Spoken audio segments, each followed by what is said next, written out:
Ini ada yang namanya kawin lari. Nah ini gimana nih? Mas Jin, ini kawin lari loh.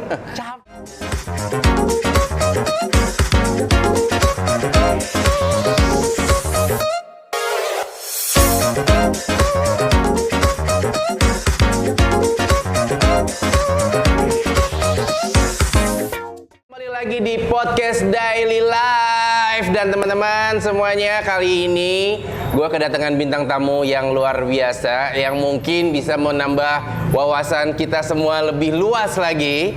Dan tepuk tangan dong buat kedatangan dari Mas J.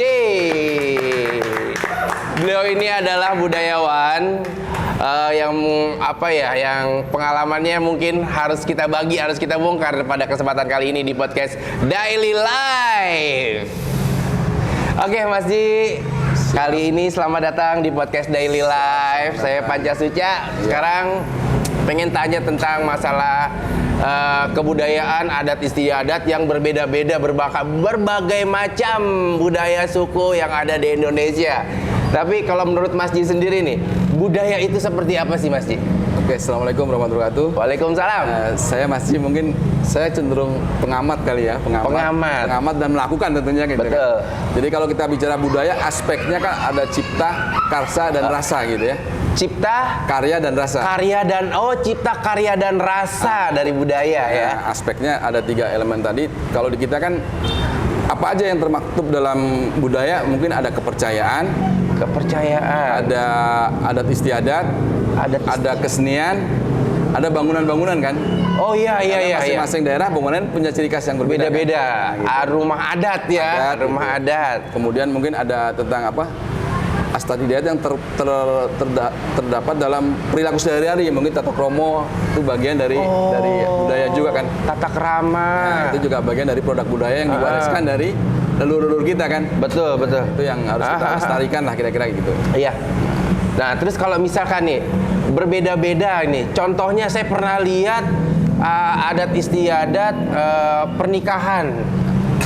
Pernikahan itu kan kalau misalkan di nasional itu cuma yang penting ada ijab kabul, ada mas kawinnya, ada saksi sah tuh. Nah, budaya ini kan membuat kan pernikahan itu sesuatu yang sakral tentunya ya. Iya betul. Sesuatu yang agung karena pertemuan 2 individu otomatis melibatkan pertemuan 2 keluarga besar kan. Nah, artinya di situ upacara yang menyertainya dimaksudkan biar sakral, biar nggak sembarangan kan. Kalau mungkin secara seagama kan ada walinya, ada mempelainya, ada orang tua yang menikahkan atau diganti wali hakim, terus ada mas kawinnya kan gitu. Nah, cuma budaya kita membuat itu dengan upacara, masing-masing daerah ada upacaranya dengan ritual yang beragam jenisnya itu untuk membuat sakral agar dengan maktub, karena tujuannya biar pernikahan ini dijaga dengan baik, lestari dan syukur-syukur menjadi pasangan yang panjang kira-kira gitu kan. Karena disaksikan banyak orang. Di agama juga harus diikrarkan ke masyarakat kan gitu.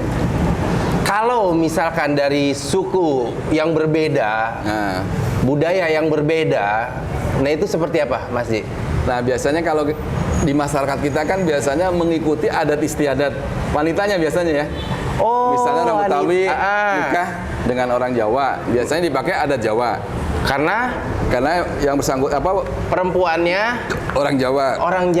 Cuma mungkin begitu beliau keluarga besarnya mengunduh mantu, bisa menjadi adat Betawi kan. Misal abang nikah dengan orang Jogja, nikah dengan adat Jogja. Kemudian orang tua abang ini ngunduh mantu kan? Ada kan acara lagi di rumah. Pasti dia pakai adat Betawi kira-kira gitu kan. Jadi ada seperti itu biasanya. Bagi yang mampu tentu dibuat sakral, dibuat biar diingat dan biar ada upaya mempertahankan rumah tangga sampai nantilah gitu ya, sampai maut memisahkan. Itu kan pernikahan yang secara sakral, pernikahan yang secara adat istiadat, ada pestanya segala macam, ada budayanya segala macam. Nah, nih kalau yang nikahnya diem-diem Mas Ji. Tiba-tiba yang sekarang kan ada yang bilang tuh namanya nikah siri, kawin kontrak, segala macam. Nah, itu termasuk budaya apa emang orangnya iseng aja pengen gimana sih Mas Ji? Kan kalau sesuai agama yang kita yakini, yang kemudian juga saya jalanin gitu kan, disebut sir ini kan artinya tersembunyi kan. Tersembunyi iya. Tersembunyi, tapi untuk sahnya kan harus ada mempelai, dua mempelai kan. Mempelainya laki-laki perempuannya, ada orang tuanya, ada saksi, ada mas kawinnya kan. Betul. Kalau orang tuanya kan yang menikahkan, bisa juga nanti diserahkan kepada wali hakim. Tujuannya siri atau tersembunyi kan mungkin karena yang bersangkutan mungkin terkait dengan hukum pekerjaannya.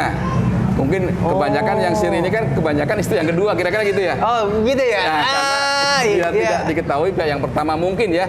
Sehingga ada acara nikah siri, kemungkinan itu. Cuma kan secara agama sah, mungkin secara pemerintahan belum sah, belum diakui secara kelembagaan gitu kan. Nah, kecuali habis nikah siri nanti juga didaftarkan kepada KUA gitu kan, atau dilegalkan, bisa seperti itu juga prosesnya gitu. Ada nikah secara budaya dan pesta adat, ada kawin sir atau siri. Ini ada yang namanya kawin lari. Nah, ini gimana nih? Mas Din, ini kawin lari loh. Capek kalau saya bilang orang mau kawin lari, orang udah ada tempat tidur, ada kos-kosan, ada hotel. Ini ada juga kawin lari gitu. Ya, biasanya kan kalau kejadian yang di masyarakat ini kawin lari kan bila salah satu pihak atau kedua-duanya tidak disetujui ke orang tuanya ya. Oh, benar. Sehingga kabur dari komunikasi keluarganya gitu. Cuma kalau pada akhirnya saat yang menikahkan tidak orang tuanya atau wali hakim yang dituduh orang tuanya kan jadi tetap nggak sah kan? Tetap tidak sah. Tidak sah kan? Karena yang berhak menikahkan orang tua. Orang tua kalau masih ada, kalau nggak ada bisa pamannya atau uaknya dari pihak laki-laki kan gitu. Kalau ini nggak terlibat berarti pernikahannya juga tidak sah kan? Tuh, produser dengerin tuh. Makanya jangan kawin lari, capek. Sahnya kagak, lo kawin lari terus. Ya, nah, itu tadi dari segi pernikahan. Nah, budaya di pernikahan itu juga sendiri. Biasanya kalau di pesta-pesta pernikahan tuh saya suka lihat tuh. Ya. Berbeda-beda ya. Kalau misalkan kayak di Betawi itu ada ondel-ondel, palang pintu, terus naik andong. Nah, di daerah Jawa di sana tuh ada kuda lumping.